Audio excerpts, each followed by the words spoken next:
My family comes from an American Christian worldview.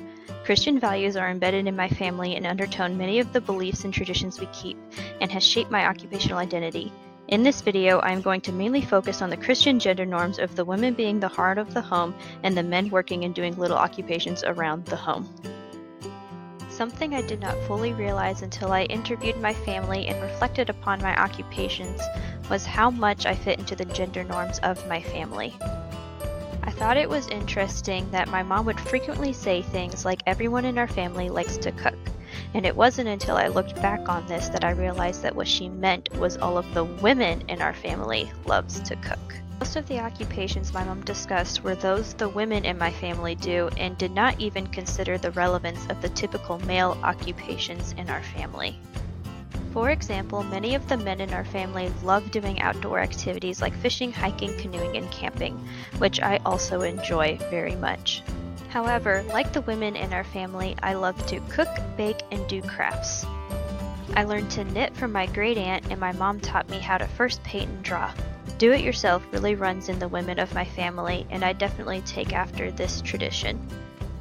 By doing the DIY occupations, I am being creative and will become the heart and home of the family, as is my family tradition for a woman. Unlike the women in my family, I do not do all the household chores, but my husband helps. This is unusual on both sides of my family, as even if the wife has a full-time job and the husband is doing nothing, the wife still will do all the household chores. This is a tradition I have tried to break in my marriage, but it was interesting to reflect and see that I fit into the gender norms of my family far more than I realized. Interacting with the UCT students has made me realize my privilege more. The UCT students seem to be involved in activism because the issues they speak out against directly affect them. This is very different from how I began occupations in this area, since I grew up in the agent population in a small town in southern Missouri where there was little diversity. Advocacy seems to be much more embedded in the culture of the UCT students than it is in America. Learning about the occupational justice constructs and going to Walbridge was very helpful in understanding what it means to be a woman for and with others.